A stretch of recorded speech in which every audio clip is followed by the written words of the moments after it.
Blog Talk Radio. Good evening, everyone. This is me, Jonathan Alexander, and I'm here to host our show, Life, Laughter, Happiness. Today, my co-host here is Barb. Are you there, Barbara? Yes, I'm here. Hi, everybody. I've got Rachelle Royale's new single, Diamonds, playing right now. Can you hear it? I never played that in the background yet. It's now we're waiting to see. We're waiting for her to call in. She hasn't called in yet. Can you hear the single that I'm playing? Yeah, I think I can hear it. Let me make sure. I think this might be her. Give me 1 second here. Rachelle, is that you? Rachelle. Yeah. Hi. Hey. Rachelle. Hey, Barbara. How are you? Great. I've got your new single playing right now on my YouTube. Oh, my God. I am following you. Go ahead. Let me turn this down.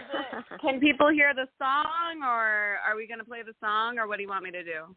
Oh, yeah. I mean, I'm okay. I'll with play it right now. If you're okay with playing the song, Rachelle. Well, I'm already playing it. It's on, and I'm going to turn it up in a second. But first, why don't we give her a proper introduction here, okay? That's right, yeah. Today, we have, oh, my gosh, I can't even say up and coming. I mean, you are current. You currently have amazing singles out. Your latest, Diamonds, am I correct? Mm-hmm. Yes, thank you. Yeah, the new single's called Diamonds. We also have a brand new music video for the song Please Her, and I can get into that later, but I want to talk about who directed it. Okay, well, let's put this on loud so everybody can hear Diamonds. All right. I've been listening to you all day, and I do anyway. Even though you're our friend and we found you, this amazing Charlotte, we found you. Thank you. I love your music. I'm not just listening to it because I know you and you've been a guest on our show. I love your music. It's amazing. Thank you and I was telling so Johnny, much. this latest video, wow. Let's hear it, everybody. Ready?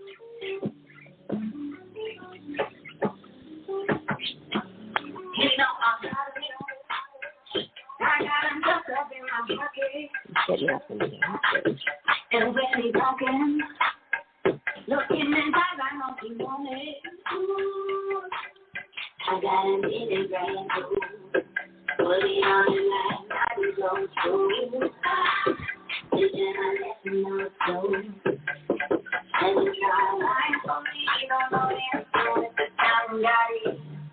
Only one thing lasts forever. If they hurt, so whatever. Someone says she's not.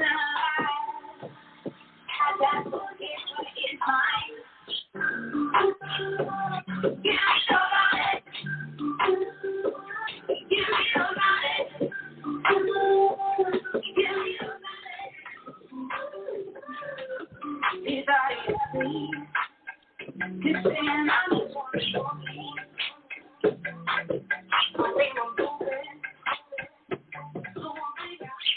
I think everybody can get the idea from that.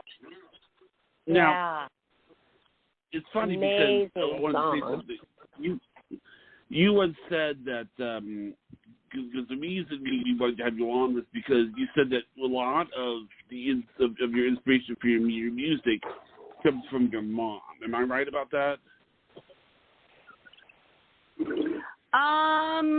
No. I didn't hear that. Yeah, she was involved with the dance inspiration, your mom. Oh, no, I'm sorry. I yeah. guess what I'm trying to say is that I thought maybe that you did music to kind of deal with the death of your mom is what I thought. You understand that music helps you get over that. Am I right about that? We can get into that in a minute. I don't get into that yet. Let's talk about the song. That's fine. Yeah, that's fine. So, Barbara, song first. Barbara, yeah. This song was produced by Dave Berg.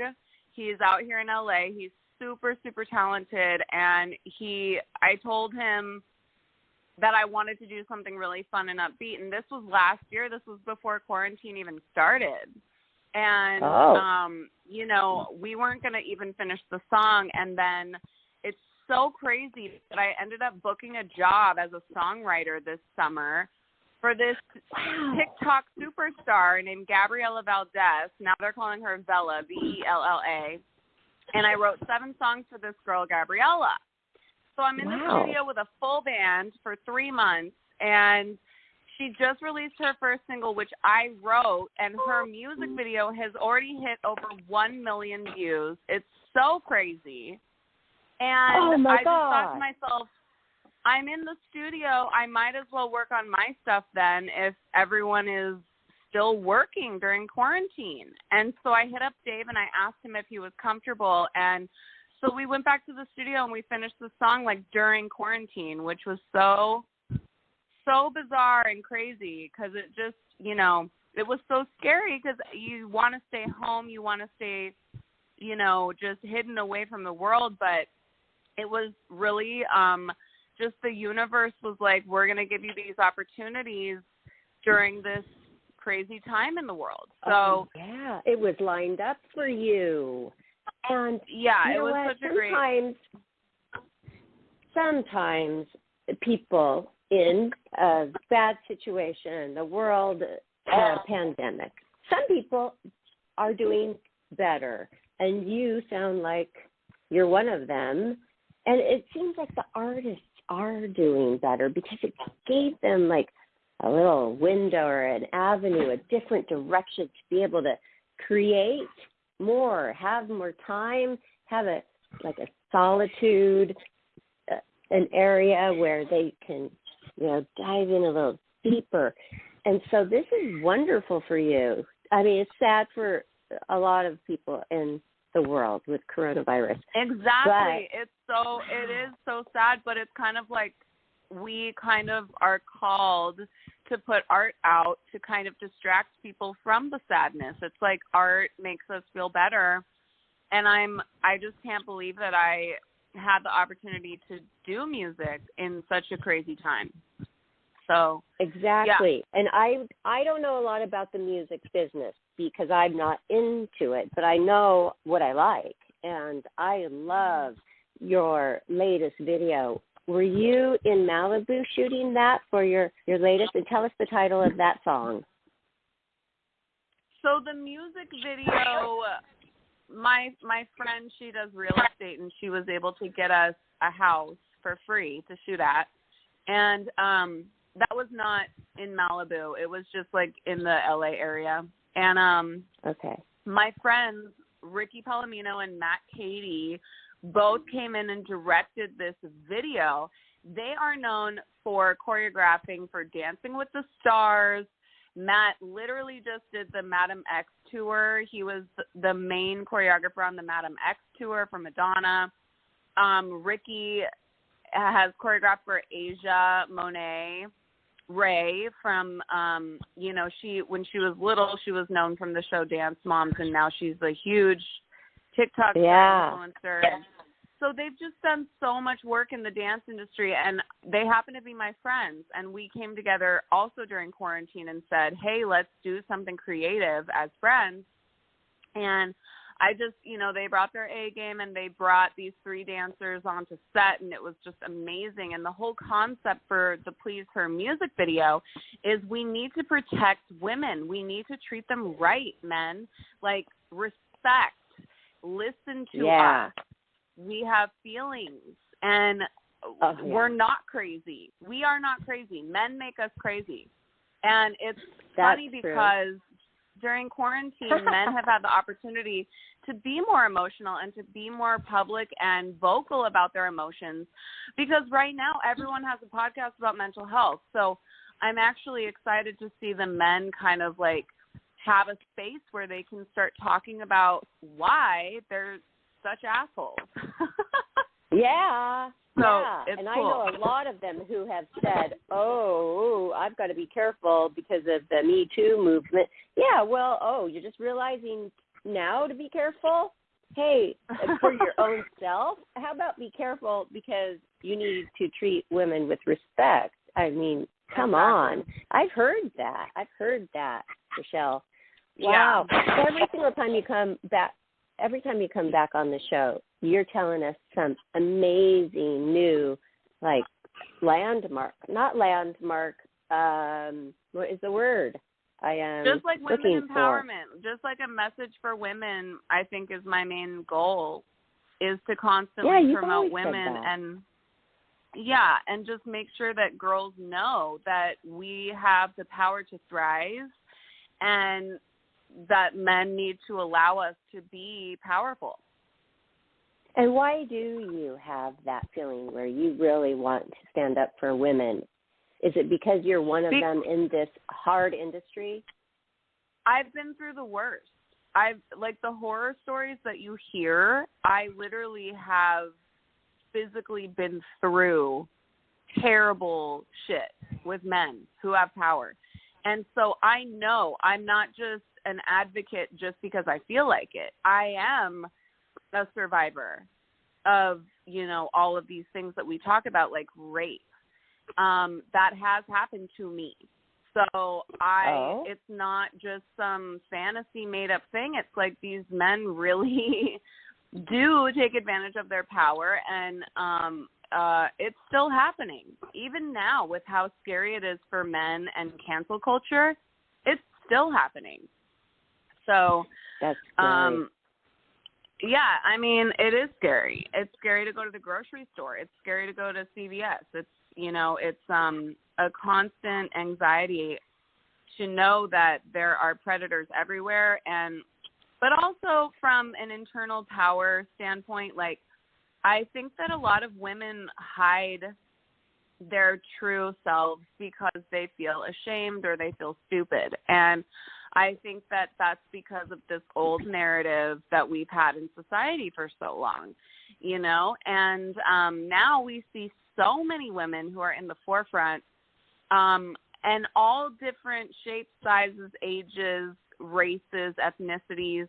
These women are stepping forward and saying, you need to be proud of who you are, and you do have the power to be a leader. And it's a lie to have a man tell you that you are not worthy or at their level. So I'm just true. I can't wait to see. You know what else I love that I've noticed recently is that the fuller figured models are in style. And that is such a great message. Yeah, I've noticed that a lot. Lizzo every single day. Her body and how much she loves her body. And it's called the body positivity movement. And even for girls like me, I don't have a big booty. And I get insecure too because I feel like maybe I'm too skinny or maybe I don't have like a Kim Kardashian ass. And it's like, no, everyone is their own body type, and we need to stop putting a stigma around this is what's cool. This is how you need to look. It really destroys the mental psyche of a woman.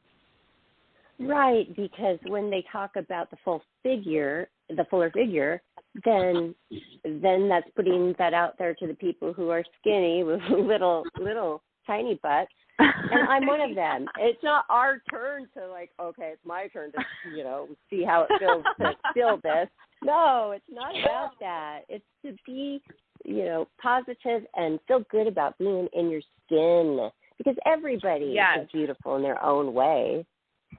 Right. And I've had to the other day I posted publicly about it and I said, hey, ladies, I'm insecure about my ass. And you know what? Today, I'm not. Today, I am saying I love my body and I'm going to allow myself to feel sexy.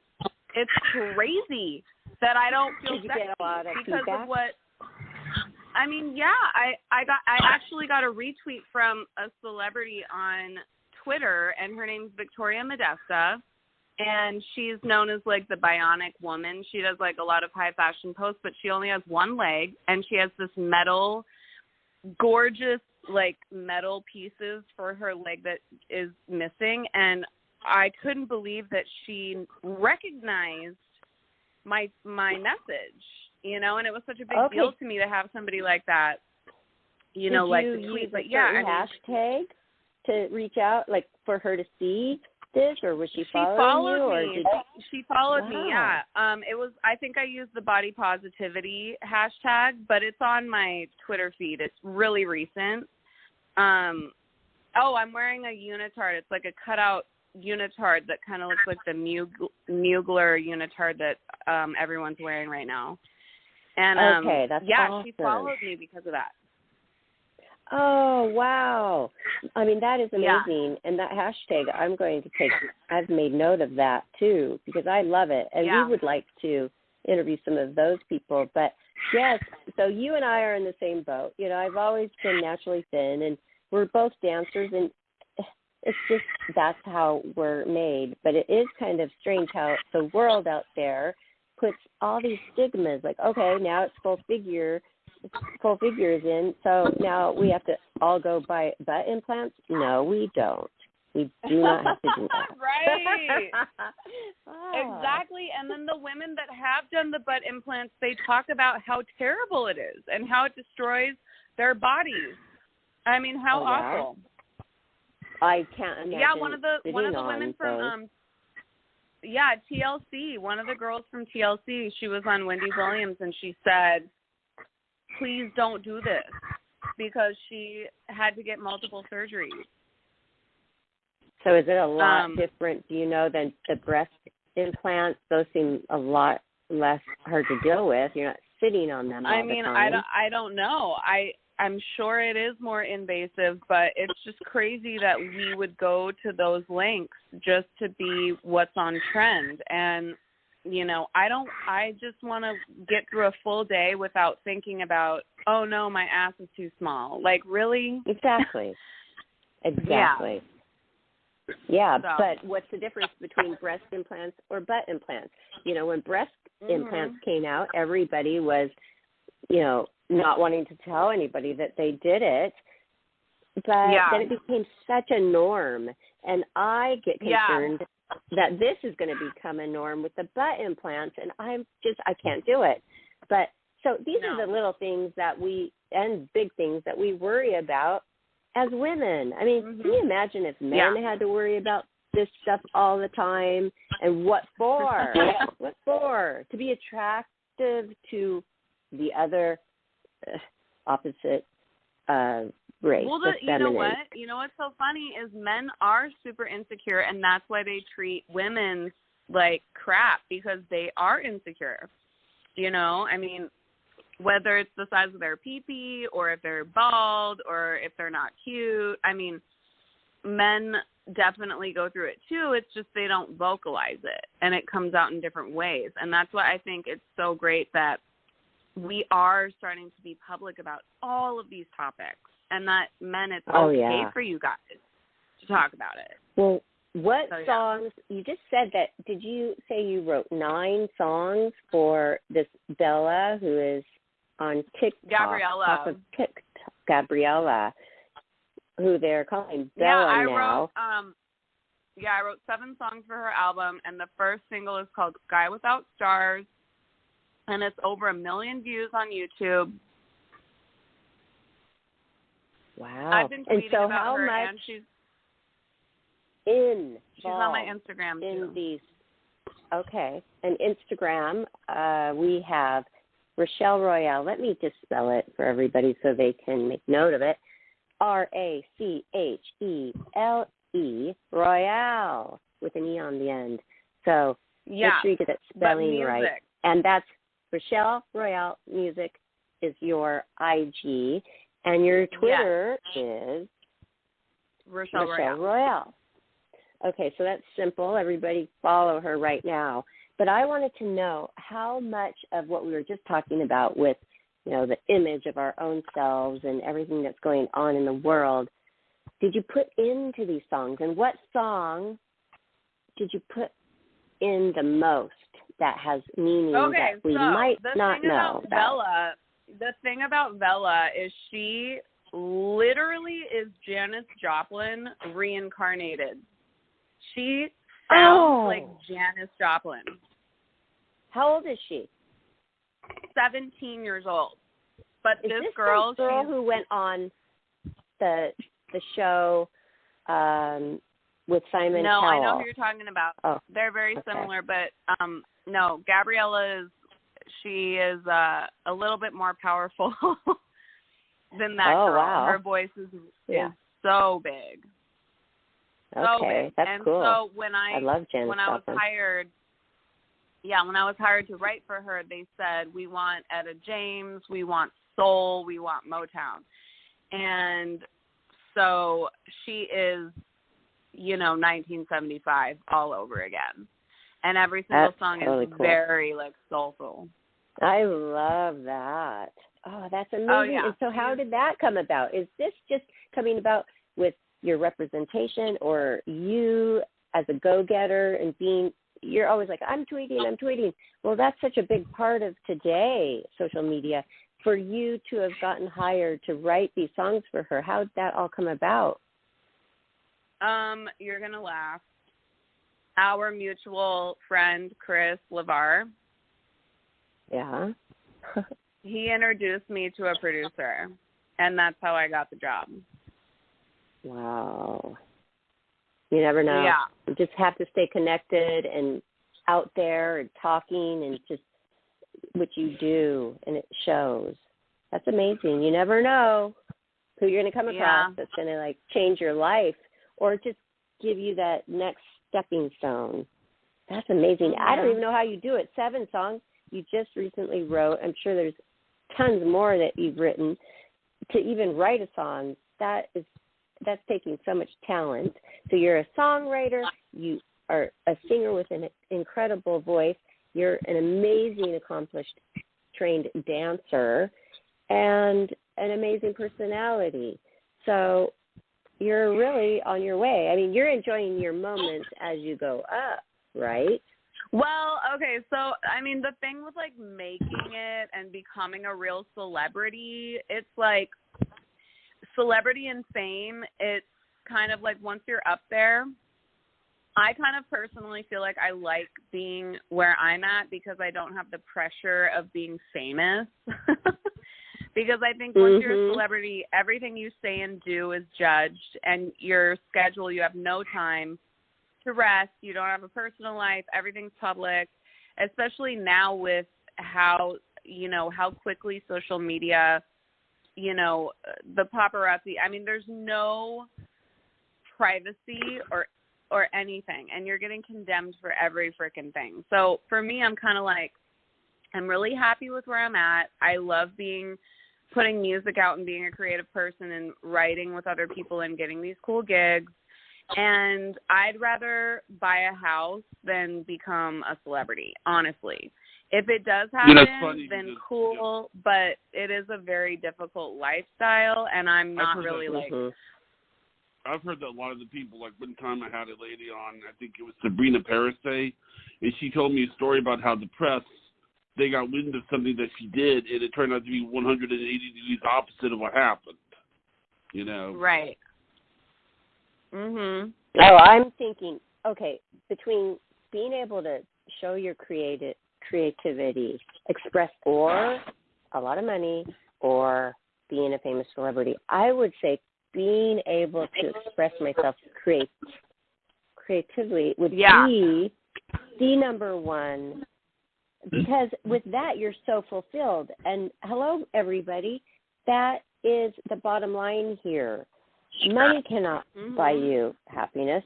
Fame cannot buy you happiness. But having your creative outlet and being able to still, you can express that. That is real life right there. That's a real living. Yeah. Yeah, and I feel like, if you're in a major label contract, you are being told what you're going to do. You don't really get to think about who am I, what am I going to put out next, what feels right, It's just you're on a schedule.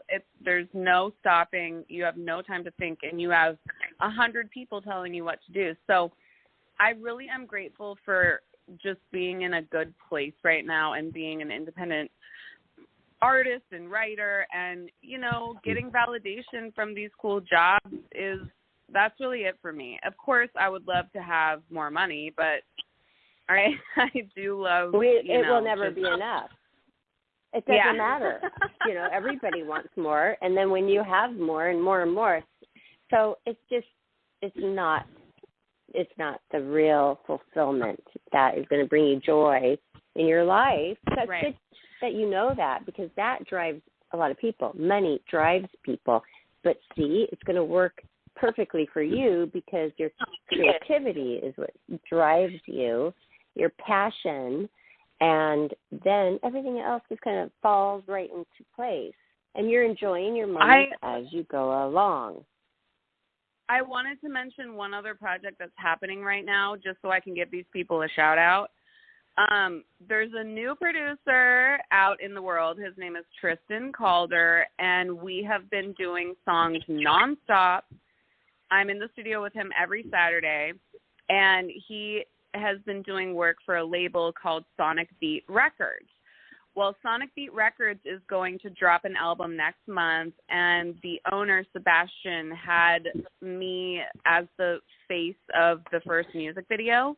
So we just shot that music video at Center Staging on Saturday. So keep an eye out for this new music video. The song is really fun. It's this upbeat pop record called 911.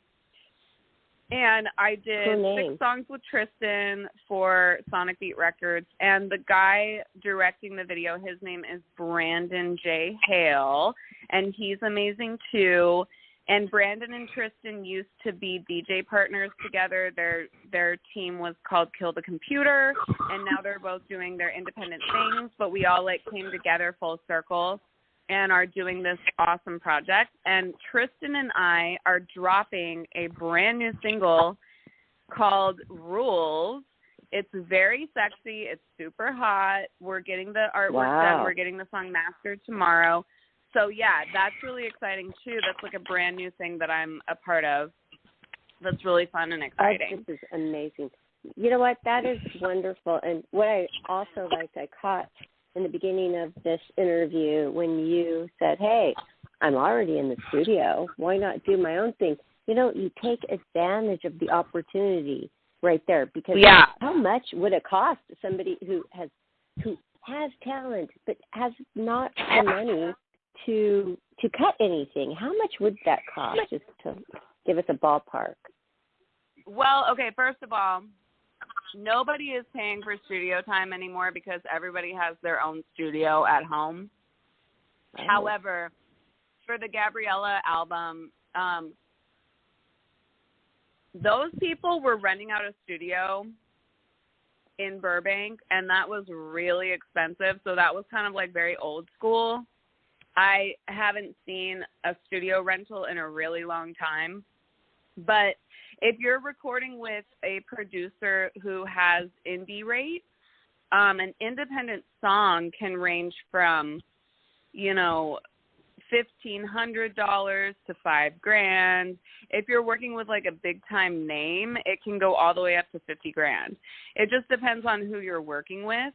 But no one's renting studio space anymore, so that's not really a cost. But to be able to have a team, if you have a team and you guys are all working together to get songs done for free to make money off of the back end, I mean, that's the goal, is to be able to record your music for free. And a lot of people now, I finally have a home studio and am learning. Tell us about that. I want to know. Yeah. Okay, everybody, hold on. I don't mean to interrupt you, but I want to set this up. I watch your videos and your Instagram stories mostly, and now I'm getting more on Twitter. But, oh, wow, they are so cool. I think you must have spent a fortune on these. And now you're telling me that people have their home studios. So you're doing a lot of this at home? Yeah. So it costs money to get the studio set up. You need a laptop, you need a great microphone, you need headphones, and then purchasing Pro Tools is $300 a year. So Pro Tools is mainly for vocals. If you're in the pop genre, Pro Tools is definitely the way to go. For people who are making beats, they're using programs like Ableton or Fruity Loops. What's the other one? Oh my gosh, there's so many programs. But I am using Pro Tools because I am pop and I am focused on pop vocals. So I now know how to create my session, how to get the mic set up with the console, and Logic is the other program. So that was really the hardest part, was getting everything set up and being able to get through a session, opening up a session and getting the sound to work, and then learning how to track. I mean, that right there is the biggest step. And then but it's so fun. Now I'm right. Yeah. So when now you I'm learn, there. When it clicks. I mean, it is fun, but it's not super fun yet because I'm not fast, and it takes a long time to like stack the vocals and then go back in and edit. I mean, you're sitting on your ass for hours, and for me that's really hard because I like to move around. I know what you're talking about, but we have to do it, right? Because I go through the same thing with just even perfecting a photograph, really. And you're sitting there, and there's so many different programs, and it's so fun, but then you're like, oh, my gosh, my neck is killing me, and this is tedious, and you're a perfectionist probably, and it's just so much. But you rattle it off the tongue. Like, you're doing it. You're living it. Any type of editing where it's taking you 5, 6, 7, 8 hours, I mean, it is, you have to mentally prepare yourself. You're there all day. So it's a lot of, you just have to like want to get the work done and know that it's going to take hours and just do it. Hold on. Say you get you're into it and you're doing this for hours and hours. What about your other life that maybe things are piling up? Or do you do a thing where you put a timer on? Because I've been having to do the timer. Okay, now I have to go, turn my attention to my physical labor, like, laundry, things that a single girl has to do to survive. You have to do things that everybody else does. I know for a fact that there are producers that don't leave the studio for days. I mean, it's up to you. It's your personal choice. But if you have to get songs done, you can't leave. You have to stay there and get it done. So for people that are getting paid to be an engineer or a producer, especially for big names, you can't leave. I mean, it's like, that is your life. Yeah. So hopefully you have someone else doing your laundry. Do you? I don't. I mean, I live by myself, but you know what? I can't. I need other artists to be at my house to get shit done. I don't like to work by myself. I can do costumes by myself, but tracking vocals or writing songs, I really prefer to be with other people. It's just way easier for me because I feel like I'm being held accountable by them, and I feel like more pressure to get it done. Yeah. Good point, though, Rachelle, because when you feel like you're accountable, that is something that I feel like I need. And when you're self-employed and you're your own boss, it's really commendable to find somebody like you who is actually a great boss to themselves and knows at a young age what decisions to make and how hard to work and put in 150% at all times. I mean, people don't come across people like you very often. I mean, you are a diamond. Well, I look at other people and I'm like, oh my God, I'm not even doing half of what they are doing. Really? There's so many people that are they are putting so much content out, especially TikTok. I can't keep up with the TikTok. Yeah. It's so crazy. How are they doing that, though? Because I know you, and I know your work ethic and how hard you work. How could somebody else seem to be doing much, much more? Like how? It's It's having a manager or having multiple people schedule your stuff throughout the day. I mean, I'm not doing 4 different tasks in one day. I could, but it's exhausting.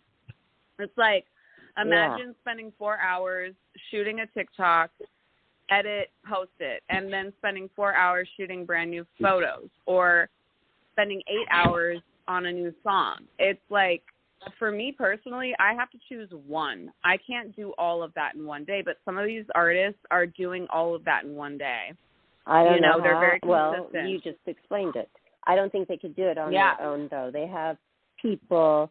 And is this something that you want to do? Are you trying to, organize it? Because I can't hardly organize all my outfits, the modeling outfits, the stuff that's tons and tons of boxes of clothes, which I see that you have more than me probably. And to keep that organized is just a full-time job, right? Yeah, we can't do it by ourselves. If we had the money, I'm sure we would hire assistants and wardrobe and hair and makeup. I mean, these people really do have a full team. And that's really, it does take a team. It takes a team, I think. It to does, get it done. But what you put out there, which I see all the time, I'm not big on TikTok yet, but I'm getting there. I have to add that. That's going to take more time. Me either. But I'm like nothing on really? TikTok. I feel like that's I just the started only it. person I guess I follow then. TikTok. I started TikTok recently, and it's what? Oh, it's wonderful. TikTok's great. I feel like I would do well on TikTok because I cannot sing, but I can move and I can mouth words, and it might be fun. Yeah. And I'll get a lot more followers. But gosh, and I want to do it, but there's so many things. We have to check messages in so many different places, and then me with my thing, with the modeling and all, and then I do all of Life, Laughter, Happiness, and Shawnee, he's learning about hashtags. So, I mean, I'm not, putting you down, Shawnee. It's just the way it is. It just moves so quickly. Do you ever feel like sometimes, oh my gosh, I can't take this anymore, this is just too much? Or do you just feel like I'm handling it? No, I think the whole world is realizing how stressful social media is on the planet. I mean, anyone that has a phone talks about how they will spend hours scrolling. And it really is a problem, I think, for every single person, unless you're not on social media. And I know that some people don't even do Instagram or Twitter a lot of people aren't even on TikTok. It's people who are under 19 who are doing TikTok, on a daily basis. Well, yeah. But isn't that why we need to, as performers, creators, put it out every single place? Like my dad, he's only on YouTube. That's it. He hates Facebook. He doesn't want anything else. But he forwards me a million things from YouTube. And it's so cute because we're following a lot of the same. It's so funny. Yes. And so you have to get it out to every single place on the social platform. Otherwise, you might be missing a huge market. Yeah. So for me, to answer your question, yes, it stresses me out. But what I do is I know I have to meditate. I have to put on my little, my chill meditation music. Like I'll find a cool little playlist on Spotify, and that really helps me recenter. And I have to just be like, Rachelle, what do you need right now to calm down, to refocus? Because we get in our heads. And we get these, insecurities and fear, and we get overwhelmed, and then you kind of lose sight of who you are as an artist. So I just have to clear that every day. I have to remember completely. that, I like to remember that we are going through an awakening. The whole world is going through this awakening from 3D to 5D, and I love listening to people talk about that. Because it reminds me, oh, my God, we are in a 3D matrix, and none of this shit really matters at the end of the day, and we need to just be in a more loving space when it comes to our art and being a creative person. So it's like, it's a business, but at the same time, let's remember that we are moving into a new era of the world. There's a lot going on, and let's cut ourselves a lot of slack here and give ourselves the grace to grow and transcend. I mean, that's really what helps me come back. Yeah. Oh, get no, centered. I really needed to hear that. You explained that so well, because we can lose sight of why are we even doing it, and the joy of, sharing something that you feel is beautiful and touches you, and you want to share it, and we can't lose sight of that, because then what's the point, really? And that's when you start to get stressed out. That's when things start to fall apart, when you're like, oh, this is just too much. Where do I begin? Where do I start? Oh, I have to do this. I have to do that. And pretty soon, see, that's what happens to people who don't meditate. And I'm glad you pointed that out, that you do, because it's so important. It's scientifically proven that it helps the human. Yes. By you know what's so funny the brain. is when I was working with Gabriella, she flew out from Florida and came to the studio to track all the songs. And, I could tell there was a lot on her schedule. And so I taught her, I said, look, here's your phone. Go to YouTube. I want you to listen to this meditation music, the frequency, like the whatever the number is, the hertz frequencies. And I would have her listen to that with her headphones. And it was the most amazing thing to see a young teenager completely connect and allow herself to move into this meditative state in the midst of all this chaos. It was such a beautiful moment. And I was like, I really feel like an older sister. I really feel like a mentor here, giving a child a place to go in the midst of her, like, brand new superstar life. And so and to see, like, wow, a human being really can shift from that stressful, chaotic feeling to this relaxed Zen place. And to see a kid really, like, connect with that, it was a magical thing. And it was such a great learning lesson for me too, because it's like, you know what, it really does make a difference for me too. You could have actually saved her life, really, because, like I was saying, it's so stressful sometimes, the social media and all that pressure, that you can take your life. And why don't we segue into what you went through?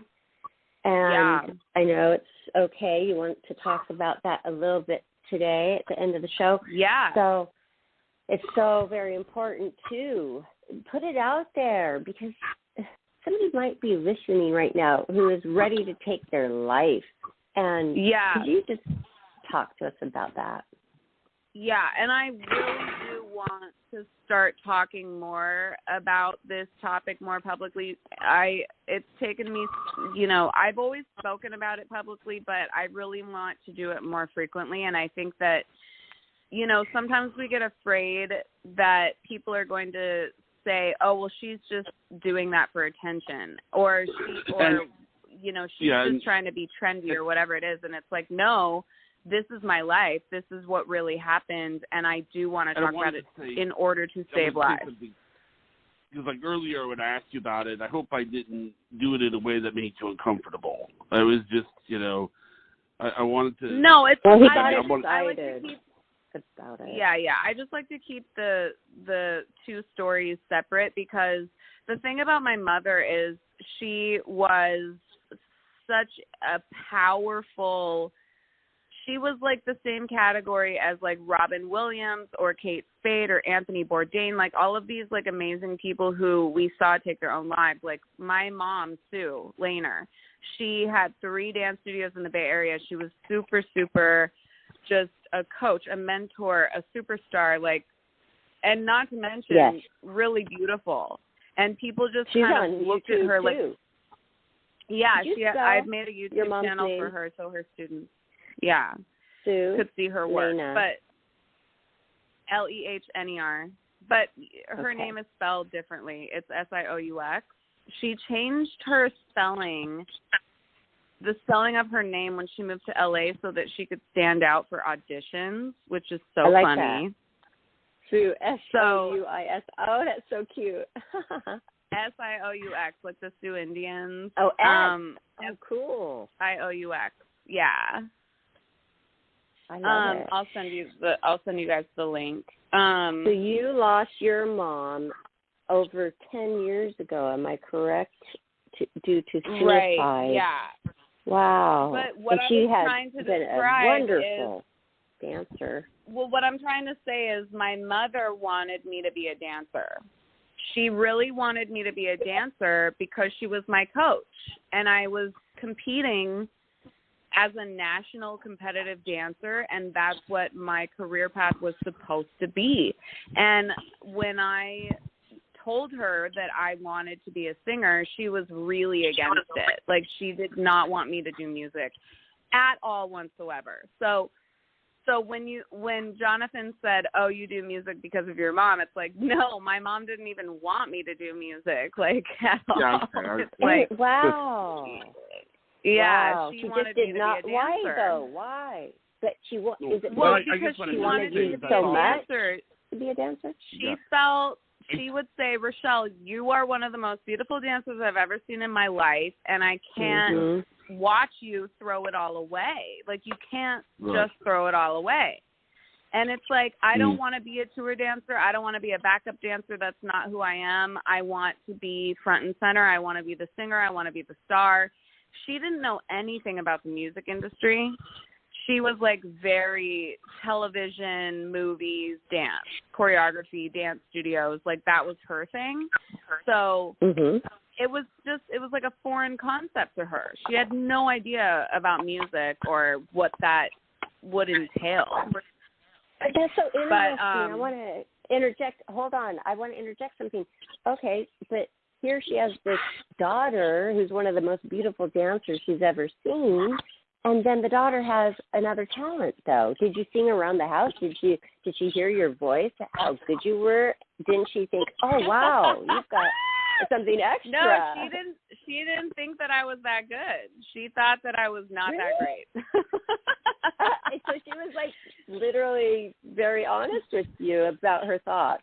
Oh, yeah. She was like, she said, "You don't have the voice to be a singer. You know, I don't understand why you want to do this, whatever." But when I moved to Nashville the year after I graduated. Well, I graduated from high school and immediately moved to Nashville to record From where? an EP because From California, right? From the Bay Area in California, right? I grew up in the Bay Area. All of her dance studios were from Mountain View, California. So I grew up in the Bay, but towards the end of high school, our family moved to Oregon because my dad was working as a vice president for 24 Hour Fitness, and it was a big deal, and so our family had to move.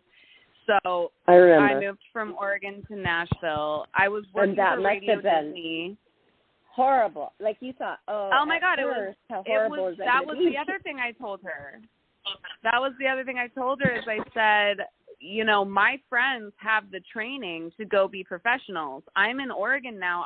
I'm 17. I don't have the freaking training to do this anymore. You know, but, you know, in her mind, it didn't matter. She still wanted dance to be number one for me. And, you know, it just is, a lot of parents want their kids to do what they want their kids to do. And that's just how most parents are. But do you look back at her she came around. She came around. Okay. So I recorded all these songs. I was discovered because I was working for Radio Disney. I was discovered by this guy, Brian Mays. I moved to Nashville. We recorded the 5 songs. I started sending the songs to my mom. And when I flew back home, I went to one of her dance competitions, and I noticed that she used one of my songs for her dancers. So that was the moment where I was like, "Oh my God, that's my song." And she's like, "Well, yeah, it's beautiful." So she and I'm like, came around. That you think, yeah. But so she came around. Like, before she died, she came around. But sometimes moms and daughters, and especially during a move, you know, I've been through it with my teenage daughter. She wasn't a teenager at the time, but now she is. And imagine maybe you put her through a little hell when she moved you. You had to move, and you were kind of fighting about your career choices. How was the dynamic in your relationship? It was so devastating. I lost so much weight. I was totally anorexic. I stopped eating. I literally stopped eating because I could not cope with how painful it was. And her and I were still flying back to the Bay Area because she was choreographing for Stars Dance Company and Teen Dance Company. So I was still competing. I was in 2 dance companies in the Bay. And, wow. you know, so I was on an airplane with her every weekend. But, you know, we were competing against Dance Attack, which was her freaking studio. That was such an emotionally traumatic experience to have to compete against the family that I grew up with. It was beyond traumatizing. And that's so crazy, Rachelle. And getting into what happened with her, my mother wasn't the type of person to really have a conversation about emotion or about trauma. She didn't know how to talk about any of that. So everything was kind of swept under the carpet, and I was expected to just remain a professional, which really destroyed me, and I stopped eating. And my school actually told my mom, do you understand that your daughter is anorexic and underweight and needs to go to the hospital? Like, do you realize? Because she was so lost in her own depression that she did not see it. Did you know that she was depressed? Not that that was your job to know as a child, basically. I didn't know what the hell was going on. I just thought that what she were was. The symptoms? She was just very business, and her and I fought, and she was very angry all the time, and it was always angry. You know, I didn't see her sad. I just saw her like pissed off all the time, and it was like the drinking and the pills. So a lot of drinking, a lot of pills, a lot of anger. That's a sign, huh? Did she ever tell anybody? Right, but I had no idea. I didn't see it as that. I just thought that this is Sue. She's pissed off. I mean, that literally was how I viewed it because that's what I had grown up with. So I just assumed that was it for her. Like, she was always upset with my father and whatever. So she finally did take me to the hospital, but because they told her to. So I think looking back, it's like, wow, she didn't even see what was going on with her own children because she was not mentally well. And so that, I think, were you really, when you're neglecting, what? Were you very, very, how tall are you and how much do you think you weighed at that time? Well, anorexia is, you can see when a person is skin and bones. So I'm 5'5", and right now I'm 115. At that point, I was like 99 pounds, which is really disgusting. So, yes. For 5'5". Okay. I know, because I am 5'5" as well, and I have been regularly 112, and I got down to 109, and I looked in the mirror and I'm like, oh, I'm too thin, you know. So we can recognize it, but when you're mentally not, you're not fit mentally.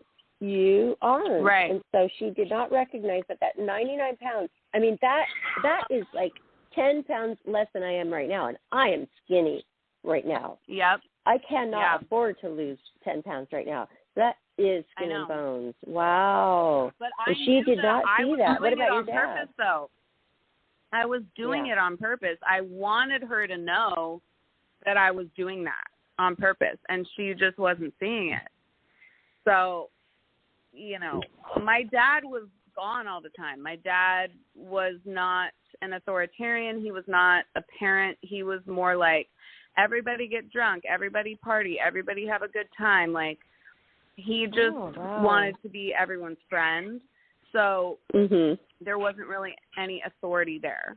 I mean, I'm which not saying, was another... oh, wow, like that's surprising. I am saying, oh, wow, because I didn't know that you were dealing with that as well. But no, that's not surprising. I mean, my dad's like that too. It's like he is everybody's friend. Oh, my dad's so fun. You know, he is the life of the party. So I can relate to it. But for you to deal with your mom, and also I would like to interject that being anorexic is also a form of, you feel that you are in control. Okay, that's one thing that you can control in your own life. And you know, when you get thin and you are in control, and you are in control of what you eat, and you know what it's going to do to you. It is this thing in your mind. I almost was that. I got there almost, and I realized I understand anorexic people now because I feel so in control right now of something really, really that most people have a hard time controlling. Absolutely. Did you recognize that? Yeah, that's a part of it. Yeah, that's a part of it. And everyone that has been through anorexia talks about the control factor. That was absolutely a part of it. For me, I was also screaming for help. And there was no way I was going to get help. I didn't have a mother and father that knew anything about mental health or how to handle, you know, a child acting out in any type of way, because both of my brothers also had severe issues. And I mean, Justin was a superstar. I mean, Justin should be in the NFL right now, but he was so depressed that, you know, there was drinking. And then my youngest brother, same thing, drinking, drugs, and so talented, just beyond athletically talented, both of them. And they did so well in sports. They excelled so well, but they just didn't have a mom and dad. You know? think it is the way that they're made, the genes, or no, I don't know. Scientifically, it's their absolutely environment. Not. Or their environment? I think that if my brothers had a father that was in their life that was really loving and nurturing, and also my mom was so stressed out and upset all the time, so she wasn't there for them either. I think if they had a mom and dad that really saw them and spoke to them and loved them, I think it would be completely different. Absolutely. Can I say something? No doubt. Can I say something? I remember I was reading a book written by Tony Robbins, and I want to know your thoughts on this. And what happened was there was a guy that was in jail. He was a murderer, you know, and he had spent all this time in jail. He basically had two sons, and one son basically followed his footsteps. You know, he broke the law. He was breaking into places. You know, he was a criminal. And then this other son basically was like went to church every Sunday. You know, was a family man. And so they asked both of them, they said, why they chose their lifestyle. And they both gave the same answer. How could we have lived our lives any differently without having a father like that? Mhm. Yeah. I mean, look, it is true, Barbara. I think, some of it is genetics, especially when you see these documentaries about criminals and their brain. But no, both of my brothers are doing okay now. But the trauma, you know, I mean, we don't really have a strong relationship because they both have their own version of the story and their own perspective and their own issues with mom and dad. I can relate. So it's very heavy. It's very sad for them. And also, I even had one of my brothers tell me, when I look at you, you remind me so much of mom that it literally puts me into a tailspin and I cannot function. And how can you deal with that? Can you even imagine? Yes. What? Because, yes, I can imagine, and it's so strange, but we have a lot of parallels going on here with our lives. And it's just amazing how you're here today. You are speaking as such a strong woman. So basically, after hearing all of this, I'm sure that the listeners want to know, how did you pull yourself out to, where do you draw the strength, the wisdom? I mean, a little here, a little there, or where do you draw the wisdom and the strength to make it and be successful like you are now? Okay, so let me talk about suicide really quickly because I haven't gotten to that point of the story yet. I just wanted to, give some background as to how it all began.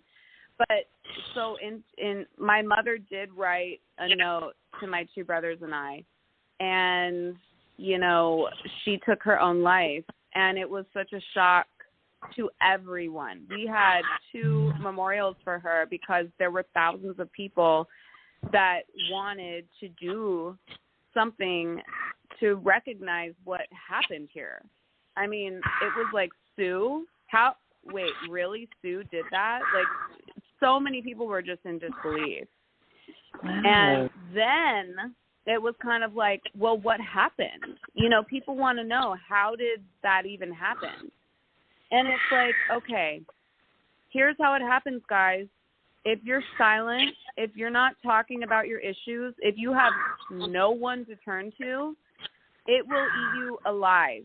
And I think, number one, you cannot stay silent. You must not. And you have to learn, you can't always talk to your friends. You have to find people outside of your friend circle. You have to find people outside of your family. Because our friends and family are not necessarily the right people to talk to. And I had to learn that the hard way. You have to find people that are able to hear the terrible shit and take on the weight of that and let you just get it out. Because it can be very heavy, especially for people who haven't been through anything or people who are not woke or emotionally able. There's just no way to get that stuff off chest with someone that isn't ready or willing to listen. So it's like, there's so many podcasts, there's so many hotlines. You have to start talking about it. I don't care if it's you listening to podcasts 24 hours a day for the next week. You got to just start doing it. You got to journal, write it down, but vocalizing it is the main thing. I have a therapist. Her name's Kimber. I'll give you guys the link. She's amazing. Okay. And we want but also everything. Another thing, though, that a lot of women don't talk about is when you're an attractive woman, my mom had a lot of people that were jealous of her. She had a lot of people that hated her because she was beautiful and because she was successful and talented. They hated her for no reason. Even some of her own family members. Yes. Yeah, I mean, I'm not going to mention who they are, but I know for a fact that some of her family members treated her like shit because she was the beautiful superstar. And and people think you get everything handed to you if you're beautiful. It's like, if you're a beautiful woman, you're in danger all the time. You have creepy dudes on your ass all the time. Being a beautiful woman is not a prize. It's like, and it's not your fault. And scary shit happens. I have anxiety being attractive and walking around, going to the gym, going to the store, even hanging out at, with friends. I had a really scary thing happen on New Year's Eve. And guess what? It wasn't a guy. It was a girl that put me in danger. So you have to remember, it's like, we are, I'm not trying to say, oh, I feel so bad for all the beautiful women. It's like, my mom committed suicide because so many people treated her like, oh, well, F her because she has everything and she's beautiful and we don't need to worry about her. It's like, no, you need to worry about her the most because she is sad and she is alone and she is grieving and mourning all this traumatic shit that happened to her. I mean, also dating. It's like too. Men want to control, they want to abuse, they want to.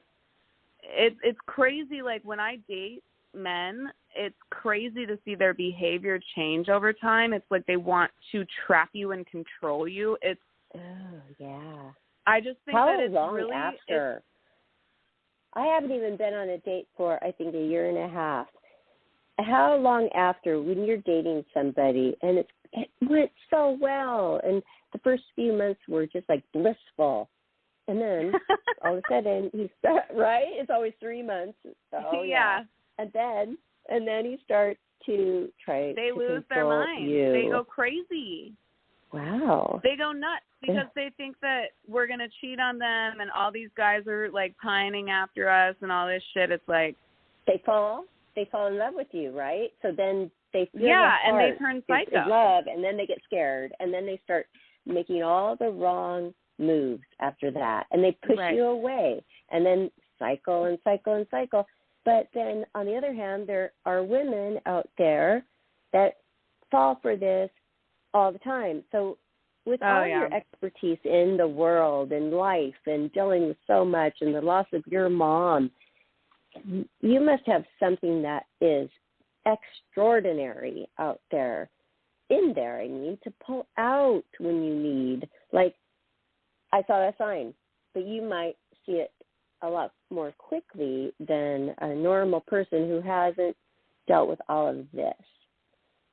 Can you tell us if you've ever thought about that? And if so, what do you pull from? Oh, okay. Well, I'm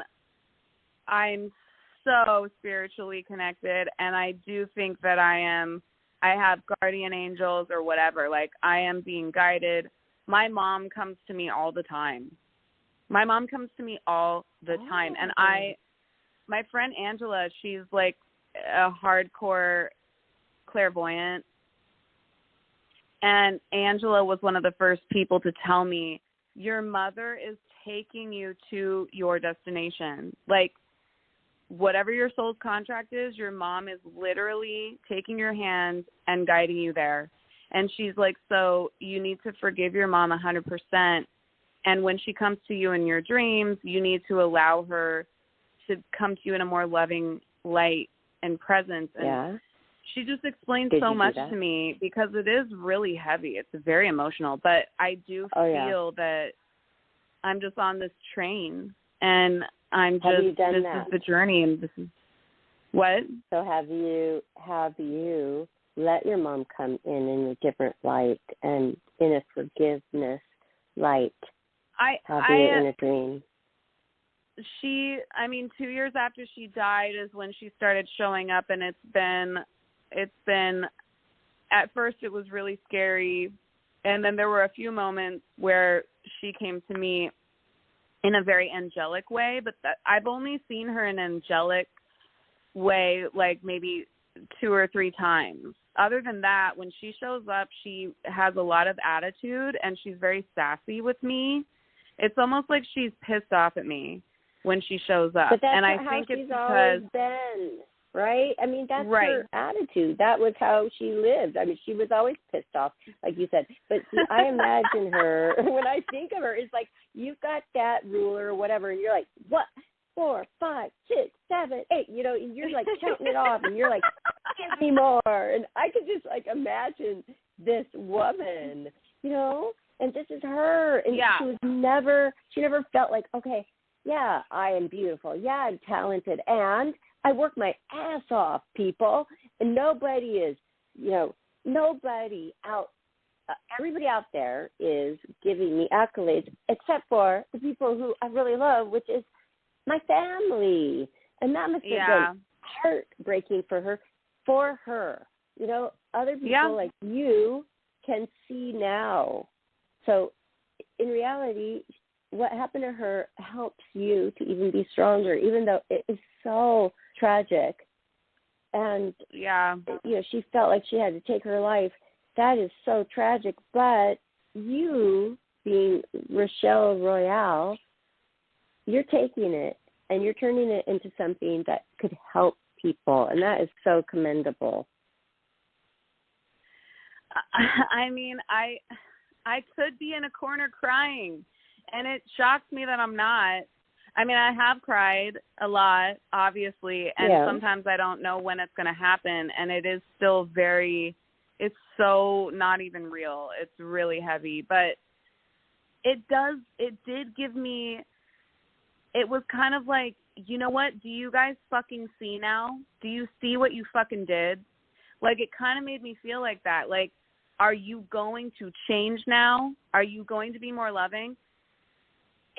It surprises me that all of those people really did not call me or talk to me after it happened. I really, wow. It's almost like my two cousins, we started talking during quarantine a lot. But, you know, people don't want to talk about it because it's like, it's so hard for people. I don't want to interrupt, but why would they call you? You're following even greater than in your mom's footsteps. Why would they want to call you? Why would their mind change, right? I mean, what's the difference to them? That's exactly it. People, people don't even... Yeah, they think, oh, she's fine, or oh, I don't need to. Oh, yeah, she's fine. Look at her. Have you seen her gorgeous face, her gorgeous body? She just got a record deal. But, hey, this is social media, too. Do you think we're going to put ourselves out there and not put our best? You're putting your highlights out there. Obviously, I mean, and with shows like this, you're showing daily. When we're on social media, we're going to highlight our life. So, we have our family over here who's thinking, oh, like me. Oh, Barbara, everything's going great. Oh, wow, she just went to conference. No, that was like 5 years ago. You know what I mean? So right. They have this concept that your life is perfect. And, hey, if you look like that and you got talent like that, you must not have any problems. But you do, crazy, and your mom did. Okay. And it's the strangers. It's the people that we don't know that will send us messages like, your song helped me get through this hard time. Or, thank you for this post. It means so much to me. It's the strangers that make us feel loved. Because they don't have that. Yep. And a lot of celebrities also talk about how if I didn't have my fans, I wouldn't have anybody. Like, even Demi Lovato, who just came out with her documentary about, you know, her drug abuse, and her fans are like her lifeline. It's crazy. It's like you can't really rely on your family and the people that are closest to you because it's a different dynamic. They view you in a different way. It's just not the same.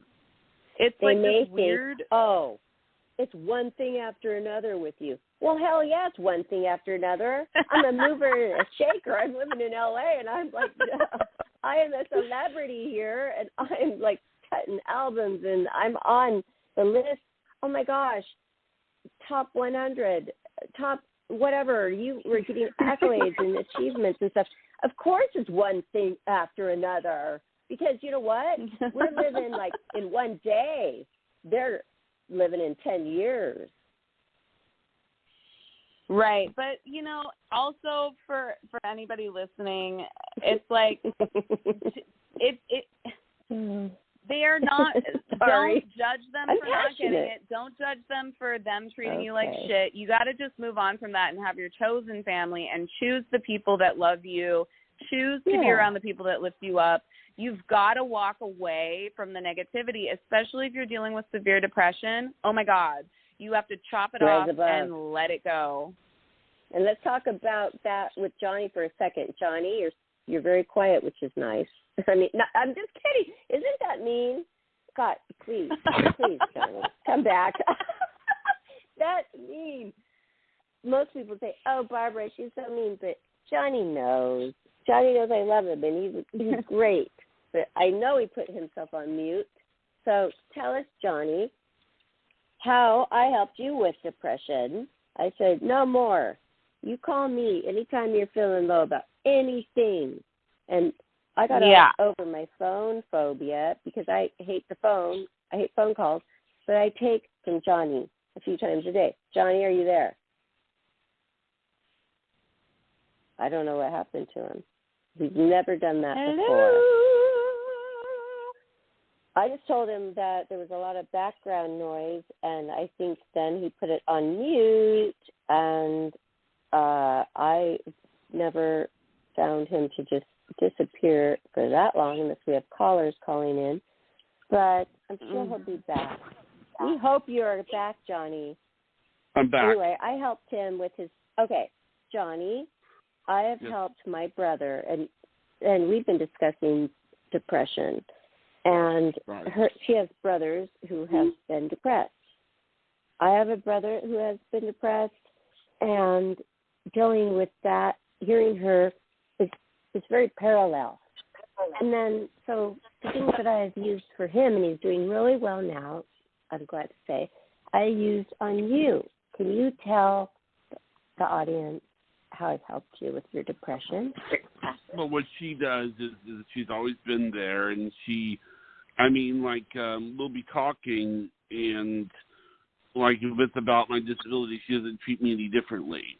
I get depressed about my disability sometimes, and she doesn't treat me any differently, and it also makes me feel good the way that we're there for each other. Like I'll be talking to her, and then and I'll be like, Barbie, it's okay, and I make sure that she's able to. Yeah, but I don't like it though. I don't like it when Johnny does that. I'm like, Johnny, I know it's okay. Johnny, I know it's okay. That's why I feel so much when Rachelle's talking about her mom. I feel like I'm so similar to her mom. And I have to, calm down. No, oh my God, at everything, because I am like that. I'm like very, very, very, very intense person. Extremely intense. No, you are not even close to my mom. She was a drill sergeant. Okay. Don't worry about that. But I hear you. I'm the same way. I snap at people. I don't have a lot of patience. But we strive to, and that's the important thing, is to know who you are. And part of getting to know that, a big part, is to meditate. Empty the brain. Empty it out of everything. Especially you, Rachelle, because you have lyrics, I can imagine. Lyrics and ideas. Is your place, I don't know, home, condo, apartment, is it festooned with, like, notes just, like, everywhere of ideas? And then what do you do with all the notes, if so? My living room looks like a photo shoot studio, a photo studio. Oh, but that's cool. That's closed, right? There's like a big Everywhere. backdrop. There's 2 ring lights. There's 2 umbrella lights, and then there's a rack with a bunch of wardrobe costumes, keyboard, piano, laptop, studio, mic. Like it's just, basically it seems like I'm renting out an artist like filled with like stuff for social media and.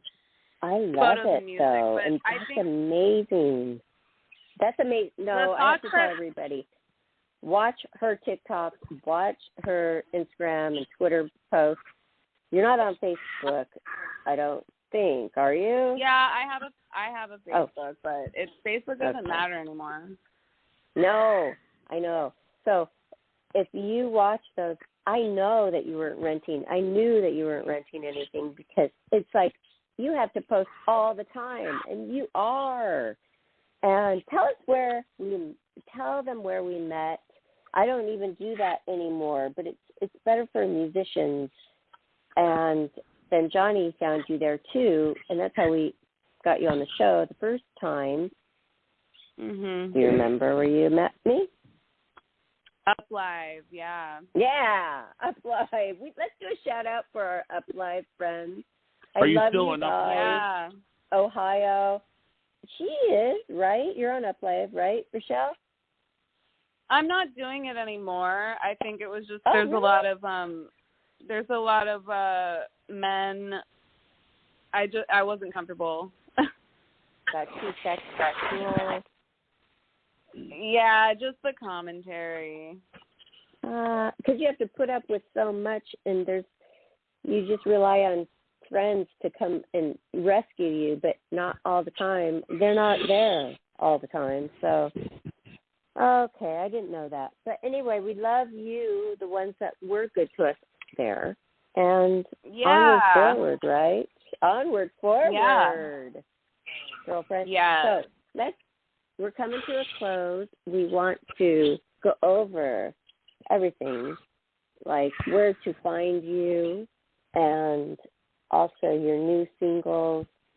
And thank you so much for opening up to us about these hard subjects, losing your mom. Absolutely. And absolutely. Yeah, you guys, that's number one is like, number one is like therapy and making sure that you're talking out loud about your problems. And there's amazing podcasts on Spotify. Like I listen to Whitney Cummings. I listen to Pretty Mental Official. I have a bunch of links that I'll give Barbara to post.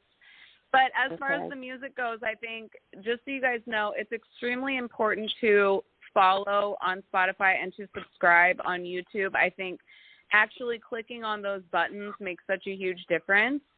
So when you go on Spotify and you search Rachelle Royale, when you click follow, that's literally helping the most. Clicking the follow button on Spotify. It's all about the numbers. That is such a big deal.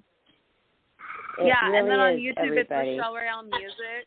On YouTube it's Rachelle Royale Music. Is that a big deal too? So make sure you guys, subscribe on YouTube. What's a bigger deal, subscribing or liking on YouTube or following? All of it. You have to like the video. You have to comment on the video. You subscribe. I mean, all of it really changes an artist's algorithm, you know? I mean, but don't you have two on YouTube? Because I just made sure I was following you, and then I noticed, is there two profiles on you? No. So when you have, when you distribute your music through DistroKid or TuneCore, they create an automatic channel for your music, but that has nothing to do with my channel. My official channel, you'll see my photo with my header, and it says Rachelle Royale Music. That's my official YouTube channel. Okay. Awesome. Yeah. I love it. Okay. I want to also say one more thing, because what I've learned in this show is that I'm not really alone. I feel that being a Playboy Playmate model, that type of the pinup, then whatever, not even the dancing, just that, okay? People hate us. You know what? It hurts. It has hurt a lot. And it doesn't just start when you are published and you're on the shelf. It starts when you're about 8 years old and you look in the rear view mirror and then you're like, wow, and then somebody's staring at you, and then you go up to a vending machine and you can't use it because you're frozen because everybody's staring at you, and, you know, you're condemned and you thought, oh, well, she's pretty, so she's stupid, and then you become quiet and in a shell, and then all of a sudden you get out of school and then you become like something special, and then does that all just dissolve? No, that stuff is ingrained in you. And you know what? Yeah. Those people are dealing with that stuff. And just because somebody's beautiful aesthetically, and then they're talented and they become successful and they're achieving, does not mean they're not hurting. Yeah. So take another look and, you know, step back before you say your quip and act like you're so smart about that individual. No, there's a lot going inside. Okay, so you really hit on some stuff that I'm going to be thinking about a lot, and I think you helped a lot of people today.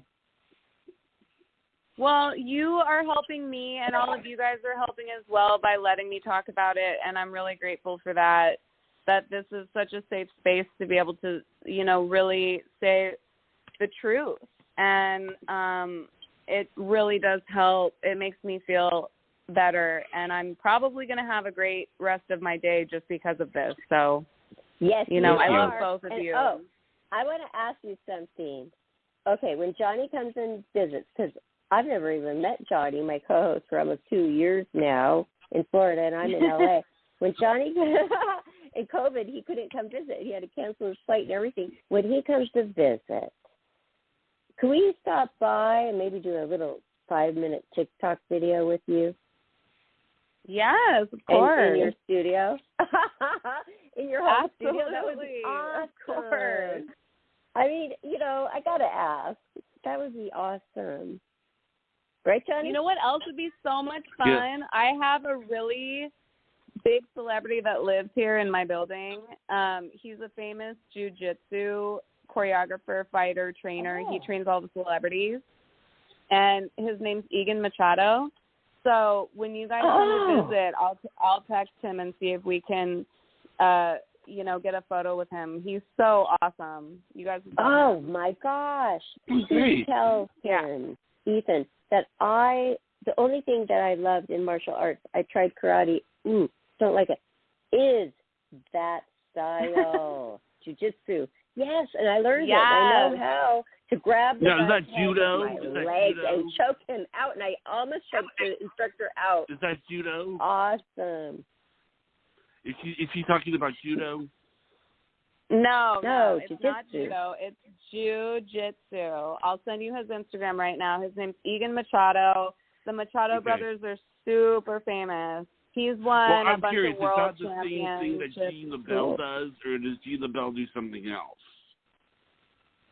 I don't know who that is, but jiu-jitsu is like on the ground, like where you're like, it's kind of like keep them on the wrestling ground, almost. And then you feel confident. If you have them on the ground, they usually had dropped their knife by then. And I mean, he taught my daughter and I, and she was like 6 years old, and we both had him. His neck was, you know, we knew how to squeeze, we knew how to do it. And we felt confident after that. I mean, this was an empowering thing. So we're going to come over, we're going to do a TikTok, and we're going to have a mini lesson from Egan. Yes, Egan Machado. The perk.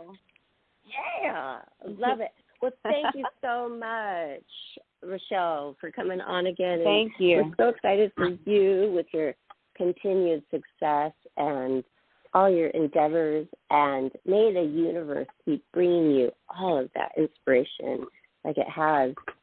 And thank you keep so on much. going forward, and you're an amazing light.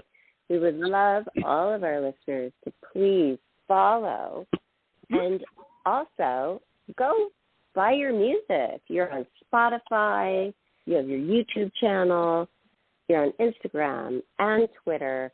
Is there anything you want to spotlight and make sure that the listeners know where to find you? So Spotify is Rachelle Royale. YouTube is Rachelle Royale Music. Twitter is Rachelle Royale. Instagram is Rachelle Royale Music. And TikTok is the opposite. It's actually Royale Rachelle. Okay. And Barbara, what's your TikTok? I'm going to add you right now. It's Barbara Moore. My what? Your TikTok. What is it? Oh. TikTok. I know. Okay. Oh, that's my daughter's territory. I don't think I have a good username. I don't know. What is it? TikTok. I literally don't do it much, but I'm logging on right now.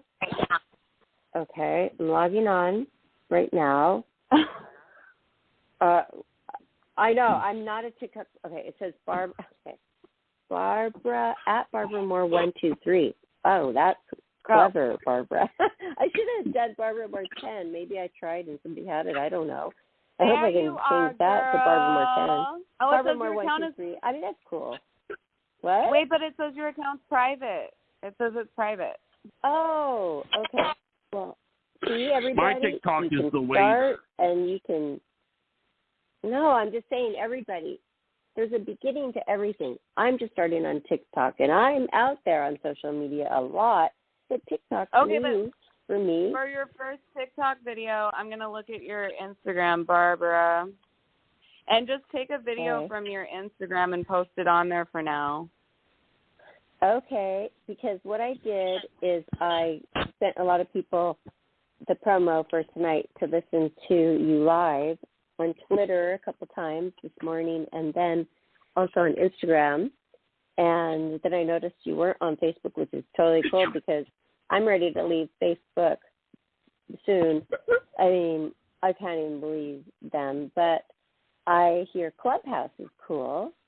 Have you heard of Clubhouse? Yeah, I'm on Clubhouse. Yeah. Okay. Same username. Rachelle Royale. Music. Oh yeah. Okay. Okay, For everybody. Clubhouse? I think we covered it. This Okay, was yeah. wonderful. Yeah. Oh, yes, no, this was absolutely wonderful. And thank you for being so candid and our friend. And you know what? Let's live.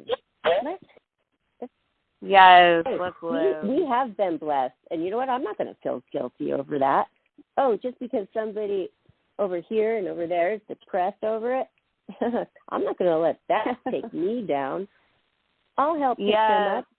I'll try. But you know what? I'm moving forward. And I think that's the moral of the story here today. Let's move forward and be positive.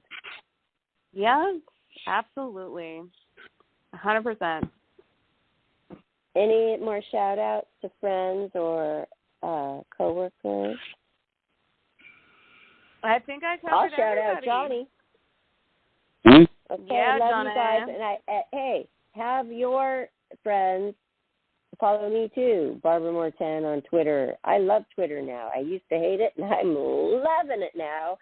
Watch all of your hot videos on Twitter, and that'll lead you everywhere else, basically. So love you, Rachelle. Yes. Love and you can't too. wait to see Love you. what's next. Good night, everybody. Good night, everybody. Good night, Good Barbara. night. Good night, Rachelle. Good night.